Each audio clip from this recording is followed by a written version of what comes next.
É ciência. É nutrição.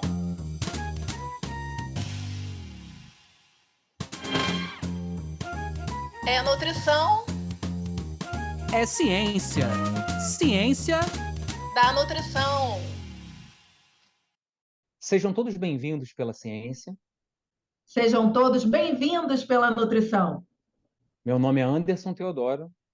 E eu me chamo Luana Aquino. Está no ar mais um episódio do podcast Ciência da Nutrição, que tem como objetivos levar para vocês aí que estão nos vendo, nos escutando, os temas quentes da ciência da nutrição. A gente, com o podcast, também quer te estimular, te dar os caminhos mais fáceis e mais proveitosos para você, enfim, poder, junto desse aprendizado, também modificar estilo de vida e aproveitar esse início, né, janeiro de 2023, fevereiro de 2023, para criar aí novos hábitos cada vez mais saudáveis. A gente gostaria muito de agradecer cada um de vocês que continua com a gente aqui no podcast e lembrar para vocês que a gente está gravando online. Então, qualquer barulho, qualquer intercorrência, você é de casa e fique à vontade. É que nem aí na tua casa, é a nossa casa. Hoje, um dia super especial no podcast Ciência da Nutrição. Eu gostaria muito de agradecer a presença da convidada, uma convidada super especial que a gente trouxe para vocês, com um tema super pedido também, que está na crista da onda e necessário da gente entender mais com o olhar da ciência como é característica do nosso podcast. Queria agradecer a presença da doutora Natécia Persegoni e ter o prazer de apresentá-la para vocês. Só para vocês ficarem sabendo, esse tema aí de hoje simplesmente é o papel da nutrição e o uso de medicamentos antidiabéticos no controle da obesidade. Vocês estão sabendo, né, que no início de janeiro teve um boom, a gente começou a acompanhar isso nos jornais, na mídia, e a Natécia tem, como vocês vão ver agora, uma experiência grande de obesidade e de endócrino para tratar desse tema com a gente. Ela é nutricionista formada pela Federal de Viçosa, mestre em bioquímica, doutora em fisiologia, pós-graduada em fitoterapia. A Natécia é professora associada da Federal de Juiz de Fora, do curso de nutrição, orienta no mestrado Prof. Bio, tutora de residência, diretora do ambulatório didático em nutrição e endócrino, lá da Federal de Juiz de Fora, idealizadora e consultora da pós-graduação pioneira no Brasil em nutrição e endocrinologia, pela Santa Casa de São Paulo. Então, seja bem-vinda ao podcast Ciência da Nutrição, Natécia. Obrigada, Luana, obrigada, Anderson, muito obrigada pelo convite, muito feliz e honrada em estar aqui com vocês. Que bom, Natécia, tenho certeza que vai ser uma troca ótima hoje. E a gente, Natécia, no podcast, a gente sempre gosta de começar sabendo um pouco mais dos bastidores, te aproximando mais de quem está nos vendo ou nos escutando. Então, eu queria que a gente olhasse um pouquinho lá para o passado, fizesse uma viagem para te conhecer um pouco mais e que você pudesse contar para a gente, Natécia, como é que foi a escolha pela profissão, né? Essa escolha pela nutrição e essa caminhada até chegar na obesidade? Ô, Luana, eu falo que eu fui fazer nutrição porque eu sempre lutei com obesidade. Eu achava que nutrição era isso, ledo engano, né? Nutrição é um curso extremamente amplo, que tem muitas coisas, mas eu já entrei no curso com essa inclinação. E aí eu tive uma professora que me inspirou muito, que foi a professora Josefina Bressan, que trabalha com obesidade, né? E quando eu tive aula com a Jo, eu fiquei assim muito encantada, e eu disse assim, eu vou ser igual a ela. É aquele mentor, aquela pessoa que a gente se inspira, né? E lá na graduação eu já sabia que eu queria trabalhar com obesidade. E foi assim, aí eu, na verdade, me formei. Eu me formei em 1999, então tem muito tempo. A gente não tinha ainda um mestrado em nutrição, pelo menos lá em Viçosa. Então eu ingressei no mestrado em bioquímica, mas já trabalhando, eu trabalhava com flavonoide, crisina. Na época estava começando as pesquisas em produtos naturais, e era uma pesquisa para síndrome metabólica. E aí, né, não era especificamente obesidade, mas a gente já trabalhava em síndrome metabólica em coelhos. E aí fiz esse mestrado e fui fazer o doutorado na UFRJ. Eu fui convidada para ir para a UFRJ, fui orientada pela professora Denise de Carvalho, que se tornou, inclusive, depois a primeira reitora, né, da UFRJ, mulher, e tive a honra e a alegria de ser orientada num laboratório de endocrinologia. com grandes nomes da endocrinologia no Brasil. E eu falo que, assim, algumas coisas acontecem na nossa vida, né, sem a gente escolher, mas parece que é predestinado mesmo, porque eu fiz o doutorado há muitos anos, eu defendi a tese em 2006, na época já com estudo de tireoide e obesidade, porque o laboratório pesquisava esse tema, e aí eu segui estudando isso. Depois eu fui fazer um pós-doc lá na UERJ com o professor Egberto, na área de programação metabólica também. Então, sempre seguindo essa área de obesidade. E acabei caindo na endocrinologia, numa época que nutrição não trabalhava, né, nessa área. E hoje eu tenho a alegria de ver que o Conselho Federal de Nutrição lançou, né, a área de nutrição em endocrinologia como uma área. Então, acabou casando as minhas duas paixões aí, a endocrinologia e a obesidade. E sempre trabalhei com sobrepeso, obesidade. Hoje eu trabalho com isso na universidade, eu dou aula de dietoterapia, né, da parte de nutrição clínica, mas há muitos anos que eu trabalho com obesidade. Então, inclusive, esse ambulatório é o primeiro ambulatório didático do HU, do Hospital Universitário, em parceria com a endocrinologia. Na verdade, ele está alocado na endócrina. E a gente só trabalha com obesidade. Então, assim, é uma construção realmente, né, de muitos anos, e é o que a gente faz, a gente gosta, trabalho com pesquisa também, com alguns pesquisadores aqui da imunologia, no estudo do tecido adiposo, aí é uma coisa mais área básica, né, mas muito interessante também. Então, tudo que eu faço hoje é voltado para sobrepeso e obesidade. Bem, Natércia, é legal conhecer essa história e ver a complexidade, né, do que é a obesidade. E aí, entrando um pouquinho na temática de hoje, a gente sabe que a diabetes tem uma relação assim, muito próxima com a obesidade, né? Não é à toa que muitas das vezes a gente vê, e isso é importante deixar claro agora no início do programa, né, que essa prescrição de medicamentos deve ser feita por um profissional devidamente qualificado. Então, antes da gente entrar um pouco no papel da nutrição, eu queria que você falasse um pouquinho o que são esses remédios, né, antidiabéticos e qual é essa relação do uso deles com a obesidade, por que estão sendo tão prescritos e por que eles existem, é para ser prescrito, não é para ser prescrito. Isso é uma coisa importante, a gente talvez definir antes isso um pouquinho do que a gente entrar no papel da nutrição. Então, Anderson, para a gente falar disso, é importante a gente definir assim, que você tem vários tipos de obesidade, tá? O tratamento primário da obesidade e preferencial sempre foi e sempre será mudança de estilo de vida. Melhoria de alimentação, melhoria, né, cuidar da atividade física, da qualidade do sono, do controle do estresse. Isso eu te diria que, sim, os estudos, inclusive, dizem que resolve 60%, 70%. Não resolve, mas seria o tratamento indicado para 60%, 70% dos casos, tá? Então, para a gente começar a falar disso, não é assim uma coisa ou outra, porque a gente vê muito isso, né? Ah, mas para que tomar remédio? É melhor fazer dieta, é melhor, né? Não precisa. Só que existem casos de obesidade hipotalâmica. Nós temos, inclusive, grandes estudos aqui no Brasil, né? O professor Lício Veloso, lá da USP, que trabalha com isso, que a gente precisa realmente, assim, modular hipotálamo, que a própria mudança do estilo de vida, ela acaba não sendo possível por si mesma. Ela precisa de uma ajuda, de um auxílio. E aí o medicamento entraria aí.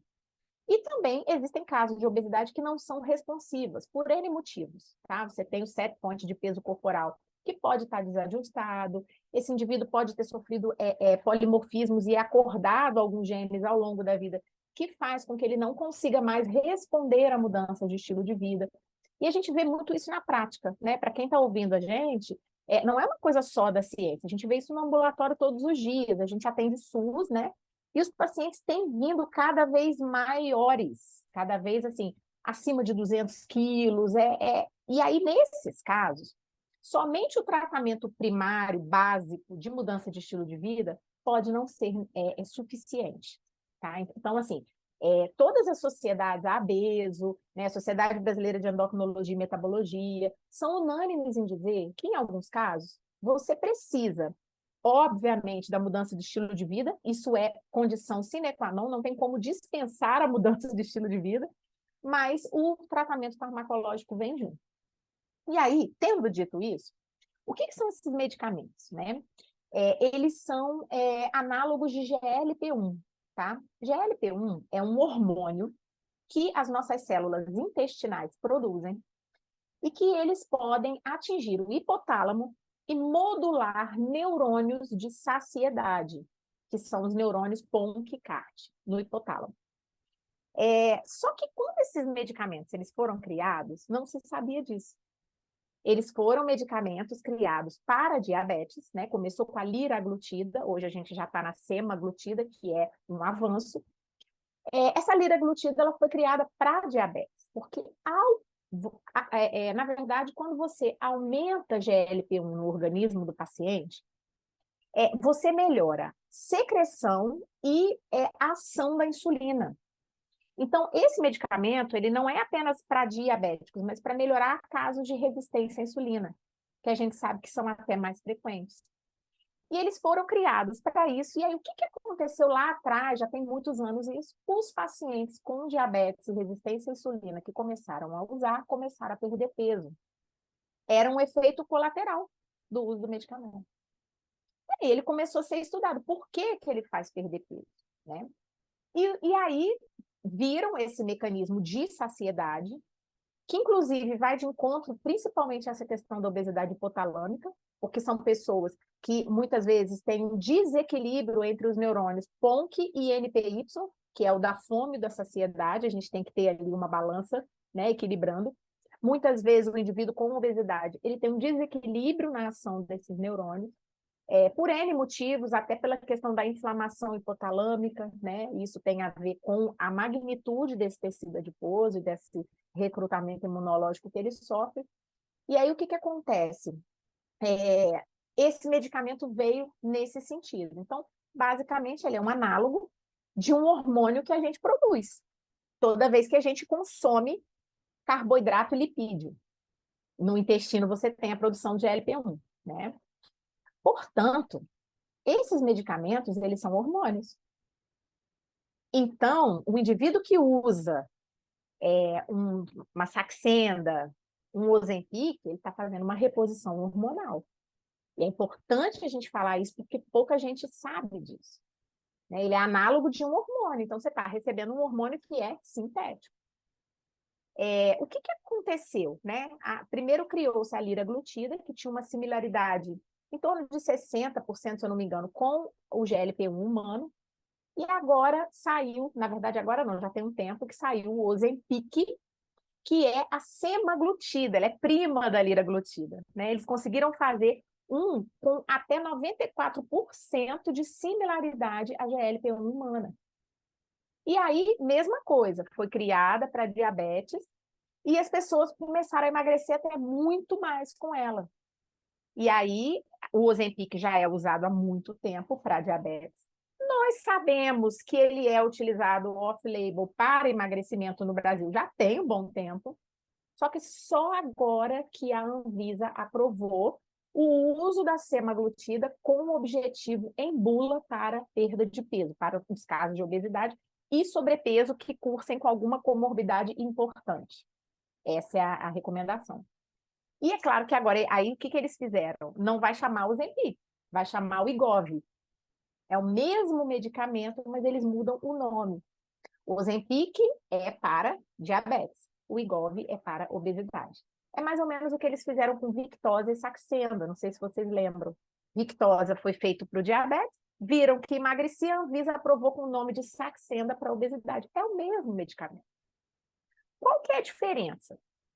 O Ozempic, ele vem uma canetinha, né, com uma quantidade menor. O Wegovy vai vir mais quantidade. O Ozempic, a canetinha que existe no Brasil hoje é de 1 miligrama. O Wegovy vai vir 2,4, ou seja, mais do que o dobro. E isso porque os estudos com esse medicamento foram feitos com essa quantidade. Existem muitos estudos já, inclusive de 5 anos de duração de acompanhamento desses pacientes com uso ininterrupto, com essa quantidade. Então, vai vir o Wegovy, né? E aí, até quando vocês falaram para mim, vamos lá para falar o podcast, eu até falei com a equipe de vocês, falei, olha, eu não posso falar de medicamento porque é antiético, porque eu não sou prescritora. Mas nós, como nutricionistas, nós temos que entender o que o medicamento faz para a gente poder ver o que o nutricionista vai fazer com relação a isso, né? eu falo muito com os meus alunos da pós, que a gente não pode mais ter uma postura de julgamento. A gente tem que ter uma postura de saber trabalhar em conjunto. Então, assim, para os casos nos quais é necessária a indicação, como que o nutricionista deve atuar? Que tipo de alimentação deve ser prescrita? Né? Eu acho que esse é o ponto principal da nossa conversa. Perfeito, Natécia, no ponto mesmo. E por agora eu queria saber, Camila, o que que você está achando do episódio de hoje? O que que você tem para sugerir para o pessoal que está aqui nos dando audiência em relação à temática? Olá, Luana, olá, Anderson e olá, ouvintes do podcast Ciência da Nutrição. Para complementar o episódio de hoje, trago como dica um artigo de revisão de literatura, medicamentos utilizados no tratamento da obesidade, para que você, ouvinte, possa estudar um pouco mais sobre o tema. Para conferir, basta acessar o nosso site www.cienciadanutrição.com.br, tudo junto e sem acento, e assim você confere dicas desse episódio e de episódios anteriores. Não deixe de conferir! Obrigada, Camila. Voltando bate-bola aqui com a Natécia. Natécia, aproveitando esse gancho maravilhoso que você deu, né? Eu justamente queria partir daí. E também já levantando uma reflexão, que eu sei que também é tua área de atuação, com esse olhar da obesidade, né? A prática lá no ambulatório, por exemplo, né? A partir do... Não sei se vocês já têm um quantitativo de sujeitos, de pessoas acompanhadas com essa experiência do uso desse medicamento, né, que foi aprovado recentemente, e antes, né, tinha aí esse outro nome. Mas eu queria muito saber, assim, enfim, como é que vem sendo a nutrição junto disso? Tanto em relação a otimizar essa questão, né, do estilo de vida mais saudável, pelo que você vem falando, atua principalmente na questão do apetite, né? Como até mesmo em possíveis contraindicações, a gente vê aí alguma parte das notícias tratando também dessa questão.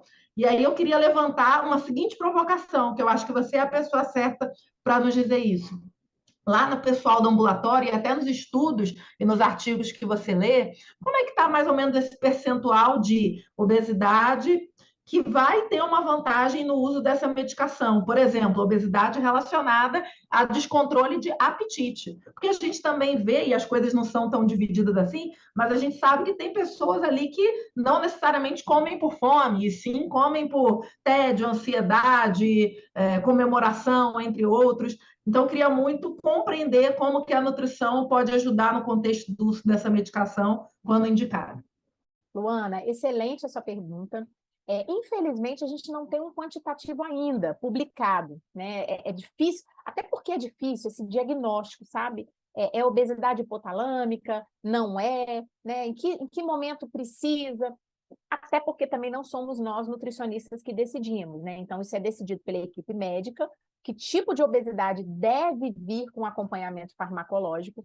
Uma vez tomada essa decisão pela equipe médica, quais seriam os medicamentos utilizados? Porque, veja, esses medicamentos análogos de GLP-1, eles são os medicamentos de ponta, os melhores, os que são assim, os que seriam realmente para os casos que precisa, seriam os melhores. Só que eles têm um custo muito elevado. E quando a gente fala de SUS, que é o que a gente trabalha lá, isso é algo muito distante da nossa realidade, né? A gente até tem alguns pacientes, eu te digo até números, eu já atendi 15, assim, que eu sei de cabeça, porque o que a gente faz? A nossa ideia é publicar mesmo.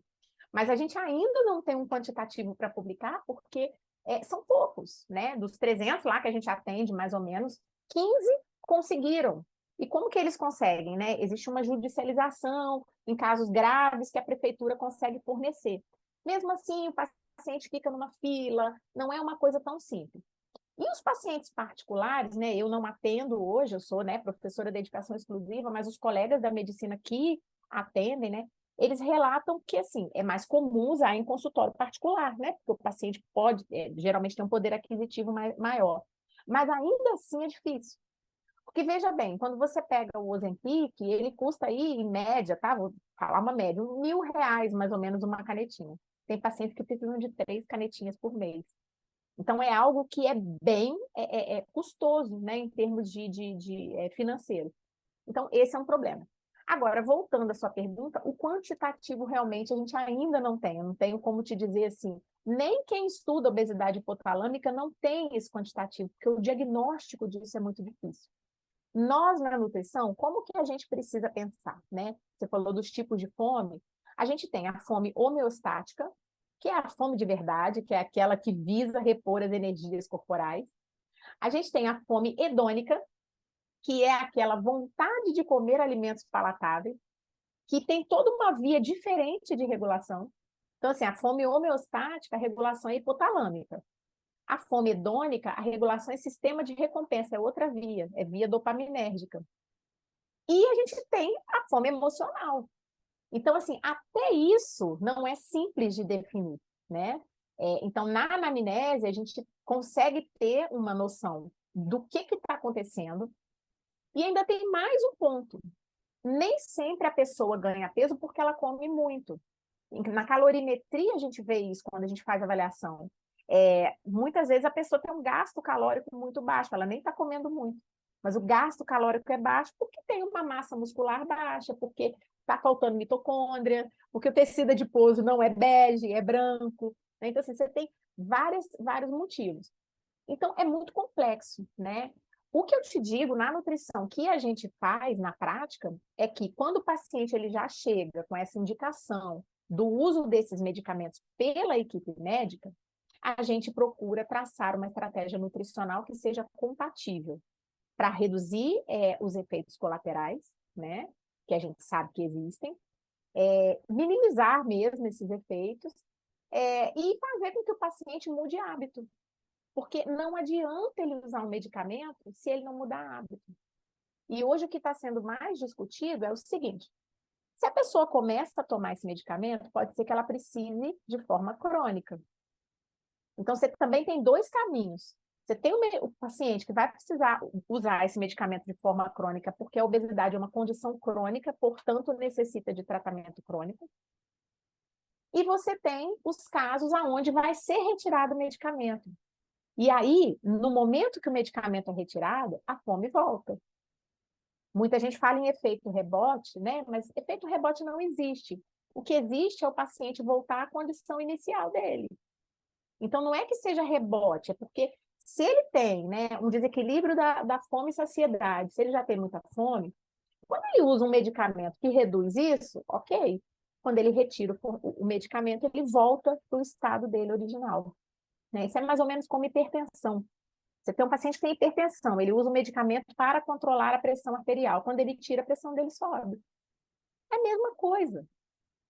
A gente discute muito em endocrinologia que a obesidade ela é uma condição crônica e ela precisa ser vista como tal. E, infelizmente, até fazendo um desabafo aqui, né? A gente ainda vê muito, assim, dietas muito restritivas, abordagens de modismo que atrapalham esse tratamento. Porque o paciente, ele vem buscando e ele vem mesmo. Ele fala assim, doutora, qual dieta que emagrece mais? Doutora, eu quero fazer detox, eu quero fazer jejum. Porque ele leu, porque está na moda, porque o blogueiro falou. E aí isso atrapalha muito o nosso trabalho. Porque ele ainda não entendeu que a condição dele não vai ser resolvida com uma dieta com data para começar e data para terminar. Precisa de um tratamento crônico, né?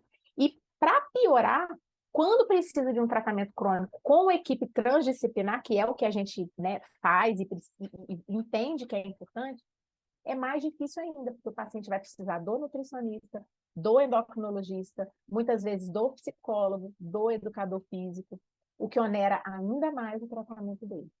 Não sei se eu te respondi, né? Mas, assim, hoje é esse o panorama que a gente tem, por isso é tão complexo tratar a obesidade. Natércia, eu queria explorar um pouquinho mais esse lado que você falou aí do lado da nutrição, até contando com a tua experiência. Como é que você vê, assim, na área da nutrição, o maior desafio nesses casos, né? É o tratamento das contraindicações, né?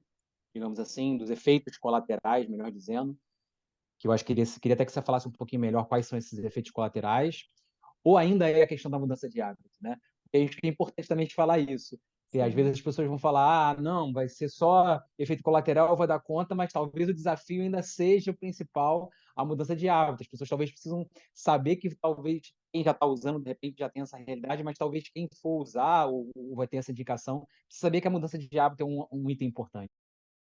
Então, Anderson, você sabe que os estudos com a semaglutida, né, eles só deram certo porque é semaglutida associada a MEV, que é mudança de estilo de vida. Não existe o estudo da semaglutida de uso isolado. Então, isso que a gente tem visto, porque, infelizmente, né, tudo que é para obesidade, para perda de peso, é divulgado muitas vezes alastra de uma forma errada. E as pessoas começam a usar sem critério.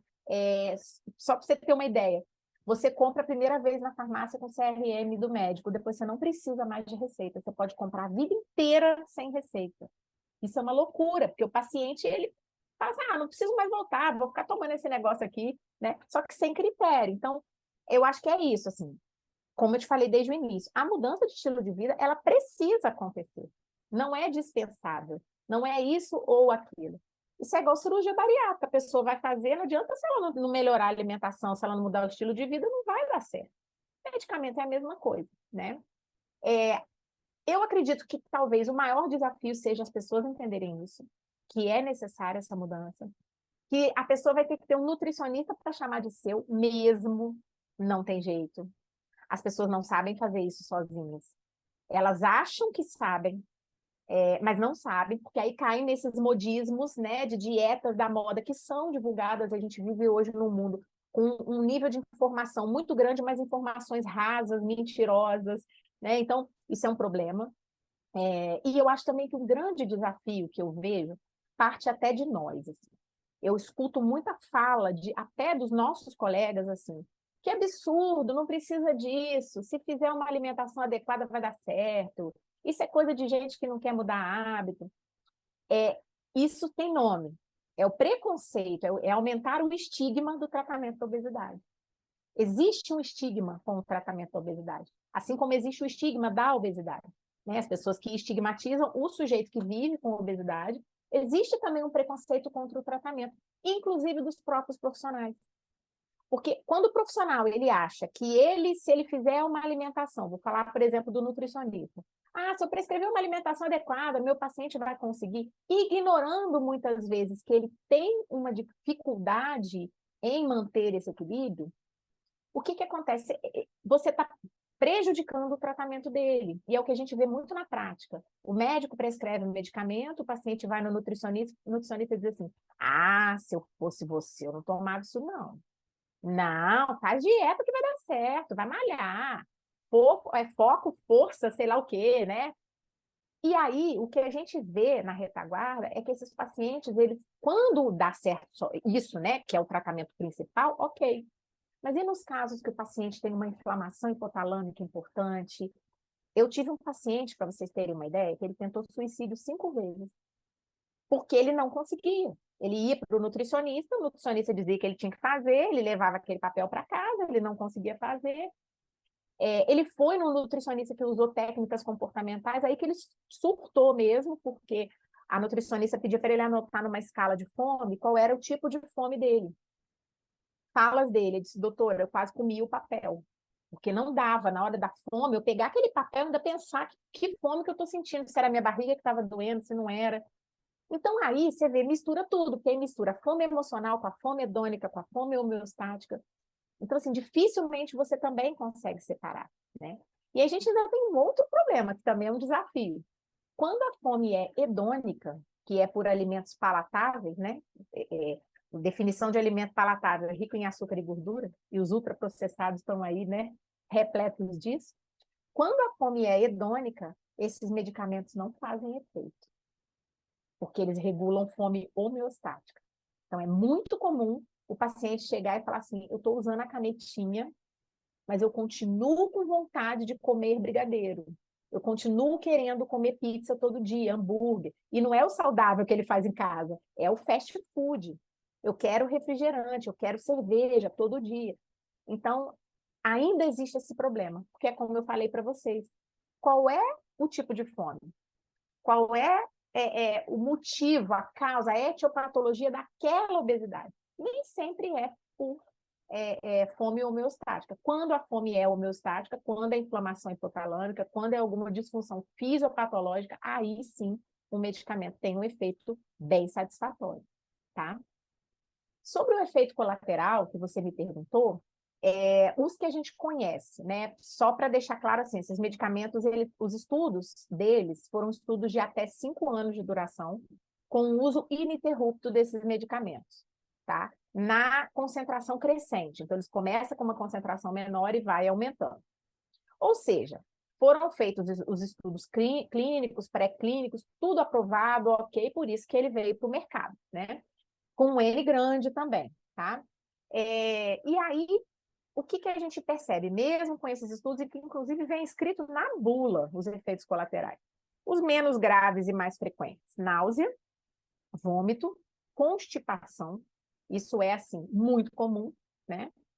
Geralmente, eles cessam ou reduzem bastante depois da primeira, segunda semana de uso. Por isso que a utilização ela é frequente, ela é crescente, né? Começa menor e vai aumentando. Um efeito que eles dizem que é raro, mas pode acontecer: pancreatite, porque você tem um risco de aumento de amilase e lipase. Alguns pacientes dos ensaios demonstraram, tá? Esse aumento de amilase e lipase, que pode gerar pancreatite. Existe risco de câncer de tireoide, também, pelos estudos, um número muito pequeno, não foi significativo, mas ainda assim eles mencionam na bula. Então, basicamente, esses são os riscos. Ou seja, tem riscos que também são bem complicados, né? Então, também é isso, não é para todo mundo, não é para a pessoa sair comprando e tomar, infelizmente, como a gente está vendo. Tomar não, né? Usar, porque é uma canetinha de aplicação subcutânea. Porque você tem risco. E aí, quando o paciente realmente tem indicação e vai começar a usar, aí a nutrição tem que vir junto. Então, por exemplo, no início, você tem que pensar numa dieta que seja menos constipante, porque você já espera que ele vai ter constipação. Você tem que pensar numa alimentação que seja uma alimentação, a gente não pode falar anti-inflamatória, né? O pessoal da Imuno me mata quando eu falo isso. Não existe dieta anti-inflamatória, mas assim, os compostos bioativos que tenham efeito, né? Pelo menos inicialmente na cascata anti-inflamatória, antioxidantes. A gente tem que pensar na alimentação que possa me ajudar a reduzir a amilase. Então, você já tem alguns estudos com quercetina, com resveratrol, mas também cuidado, porque resveratrol em grandes quantidades também pode aumentar a amilase. Então, tem que saber também, não é sair suplementando, né? Uma alimentação que possa diminuir a sobrecarga na tireoide. Algumas pessoas chamam de modular a tireoide. Eu não falo em modulação, mas eu digo que a gente sabe que a tireoide, ela capta muita substância tóxica, né? Você já tem vários estudos consubstanciados aí com bisfenol, os percloratos, a dioxina. Então, assim, reduzir essa exposição. E aí a gente até ultrapassa um pouco isso. A redução da exposição não apenas pela alimentação, mas também com o meio. A gente vive num meio muito intoxicado. É claro que a gente não vai viver numa bolha, mas a gente pode, por exemplo, se preocupar com o filtro de água que você tem, né, para ter uma água de melhor qualidade, né, a gente até fala no SUS assim, um filtro de barro que seja, ele é melhor, mas tem que ser uma água filtrada, né? O paciente não pode consumir uma água da bica, por exemplo. A gente orienta com relação à redução de alumínio, então, os desodorantes que têm menos alumínio, a gente fala muito de consumo de ervas e especiarias, que inclusive é um problema, porque as pessoas comem muita farinha, né? Muito pão, muito biscoito, mas não comem ervas e especiarias. Então, assim, pode até comer o pão, mas coma também, né? Consuma também ervas e especiarias. E nesse sentido, para tentar ver se a tireoide não fique tão afetada. Até para as panelas, né? Se a pessoa puder não ter panela de alumínio, não ter panela de teflon, né? Preferir usar cerâmica, vidro. Se a pessoa puder não usar potinho de plástico para colocar os alimentos, preferir o vidro, por exemplo, você já reduz um pouco a intoxicação por bisfenol. E com isso, você consegue fazer com que a sua tireoide não fique tão sobrecarregada, né? Porque eu lembro que quando eu fazia doutorado, as pessoas do laboratório já pesquisavam isso, né? Como que essas coisas interferem na tireoide. E se o medicamento pode gerar um risco de câncer de tireoide, então que essa minha tireoide esteja menos sobrecarregada. Então, eu acho que assim, a nutrição, quando o paciente usa esse medicamento, olha quanta coisa a gente tem que pensar. Então, não é simplesmente comprar e sair usando, né? Você tem que ter toda uma programação da sua vida, da sua alimentação para isso. E, claro, fazer atividade física. Perfeito, Natécia. Como é importante ter aí especialistas na área. Aproveito para fazer um lobby que os estudantes de nutrição, os nutricionistas se dediquem cada vez mais a essa área necessária, né, que é a nutrição endócrina, que já faz parte aí da tua trajetória, mas mais do que nunca a gente vem percebendo, me sensibilizou muito o que você falou dessa questão do estigma que, por vezes, nós temos com o tratamento da obesidade. Então, eu acho que a tua visão de nutrição endócrina permitiu trocas aqui que a gente não encontra em programas, em livros, em artigos, e você trouxe de uma forma super bacana para todos nós. E agora, Natécia, eu queria muito saber o seguinte, vou pedir para o pessoal da equipe do podcast projetar a imagem, né? Você fez uma escolha de uma imagem, quem por acaso está escutando a gente, vai lá no site do podcast e dá uma conferida, mas é um momento lúdico, Natécia, é um momento que a gente quer saber, assim, o que passou pela tua cabeça quando você pensa em ciência da nutrição, quando você pensa na temática de hoje, por que escolher essa imagem? Divide com a gente. Boa pergunta, Luana. Eu puxei para a minha área, né? Nutrição clínica. Então, você vê aí que é um profissional, né? Com um alimento do lado, e alimento de verdade, né? E eu falo sempre isso, assim, né? Como que hoje a nutrição ela é tão importante. Porque a gente vive numa era, né? Numa fase do mundo, né? Que a alimentação ela está muito artificial. Eu falo, e os meus alunos morrem de rir, que eu falo, olha, alguns anos atrás não precisaria de nutrição, mas hoje precisa, porque hoje as pessoas não sabem se alimentar, infelizmente. Esse consumo muito grande dos ultraprocessados, do mal, porque a gente também não dá para falar mal de todos os ultraprocessados, né? Que eu também acho que é generalizado demais. Mas, assim, esses que têm xarope de frutose, xarope de glicose, a gente vê que modula a dopamina super mal e piora a fome hedônica. Os que têm muito glutamato monossódico, tem até uma piada que fala assim, já teve tanta treta por causa das ervas e especiarias, e você aí usando Sazon, né? Então, assim, pelo amor de Deus, vamos usar coisa natural, né? Então, hoje, precisa, você vê que loucura, né? Precisa ter um profissional que ensine para as pessoas o que comer, porque realmente a gente precisa disso.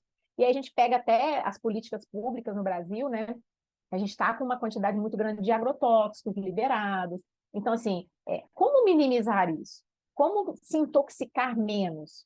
Então, por isso que eu escolhi essa figura, porque eu pensei na orientação nutricional, né? Na prescrição, mas não aquela prescrição restrita, sabe, punitiva. Não é isso. Eu falo sempre que o mais importante do que o que você tira da sua alimentação é o que você coloca nela. E eu acho que o profissional nutricionista, ele tem que ter essa visão, ele tem que ter esse olhar. O que a gente vai colocar aqui? Eu falo isso, hoje não sou eu mais que atendo diretamente, eu tenho alunos de mestrado, residência, levo os meninos da graduação também, e eu fico, né, na retaguarda vendo eles atenderem e fico dando orientações. E eu falo, às vezes eles ficam assim tímidos, eu falo assim para o paciente, oi, você veio aqui, seu José, o que o senhor vai colocar hoje na sua dieta para emagrecer? Ele fica me olhando. Porque é isso, eu quero saber o que você vai colocar, não é o que você vai tirar, né? Como é que a gente vai mudar isso aí? Quantos compostos bioativos a gente vai colocar, né? Vamos fazer uma horta? Assim, hoje precisa de um profissional de nutrição. Então, para mim, a ciência da nutrição é tudo isso. É você conseguir reunir as informações de tecnologia de alimentos, de políticas públicas e aplicar aquilo ali quando tem alguém ali na sua frente. E conseguir passar essa informação e, de fato, educar alguém para a saúde em alimentação. Luana, tocou a musiquinha, o papo estava muito agradável hoje, mas a gente tem que encerrar. É verdade, Anderson. Caramba, a Natécia arrebentou. Natécia, me permita aproveitar que você citou dois grandes nomes da ciência e também da nutrição. Josefina, nossa ex-coordenadora dos programas de pós-graduação, dessa área de pós-graduação da CAPES, deixou um excelente legado aí para os próximos anos. E a Denise, né? Enfim, agora subindo o UFRJ e agora MEC, né? Enfim, representando o ensino superior. Então, essa combinação maravilhosa deu em Natécia e esteve aqui abrilhantando o podcast Ciência da Nutrição. Obrigada, querida. E por agora eu queria saber da Bianca. Bianca, relembra para quem está aqui nos ouvindo, nos assistindo, aonde o pessoal pode ter acesso a outros episódios, o pessoal que quer dar uma olhada numa informação extra em site, trocar com a gente, sugerir temas e convidados pelas redes sociais. Olá pessoal, aqui é a Bianca. Estou passando para avisar que as nossas redes sociais estão a literalmente um clique de você. Para nos encontrar no Facebook e Instagram, basta pesquisar por @podcast Ciência da Nutrição. E você também pode acessar o nosso site através de cienciadanutrição.com.br, onde lá você vai encontrar mais informações sobre esse episódio e os anteriores. Obrigada, Bianca. Agora eu vou passar para ele. Minha dupla querida, Anderson Teodoro, está contigo. Tércia, a gente queria muito agradecer sua presença aqui conosco. Eu tenho certeza que quem pôde acompanhar o podcast, acho que não só aprendeu muito, mas reforçou várias ideias que são pilares da nutrição. Então, eu queria te passar a palavra para as suas considerações finais, para tudo aquilo que você quiser divulgar. O espaço está aberto. Anderson, Luana, muito obrigada pelo convite. Eu me sinto muito honrada de estar aqui no podcast de vocês, 2 grandes nomes da nutrição também. Muito obrigada. E eu só tenho a agradecer. Muito obrigada pelo convite. Obrigado você, Ana Tércia. Obrigado, Luana. Obrigado a você que nos acompanhou, aonde você estiver nos ouvindo, nos vendo. A gente pede que se você chegou até aqui, principalmente agora com esse nosso novo caminho que a gente decidiu trabalhar no canal do YouTube, você possa fazer a sua inscrição no canal, possa marcar as notificações. Isso é muito importante para a continuidade do nosso trabalho e, mais do que isso, para a divulgação da ciência da nutrição. Apesar da gente estar falando de medicamento hoje, falar da obesidade, acho que a Ana Tércia fincou hoje um pilar, que é um pilar que a gente fala em todo o nosso podcast. A gente, quando começa o nosso podcast, a gente fala que um dos objetivos é mudança de hábito. E é justamente essa mudança de estilo de vida que a gente espera que você aí que nos acompanhou, com todo esse conhecimento que você vem adquirindo ao longo desse tempo, possa traduzir na sua vida. Obrigado a você que nos acompanhou, continue divulgando o nosso trabalho. Podcast Ciência da Nutrição.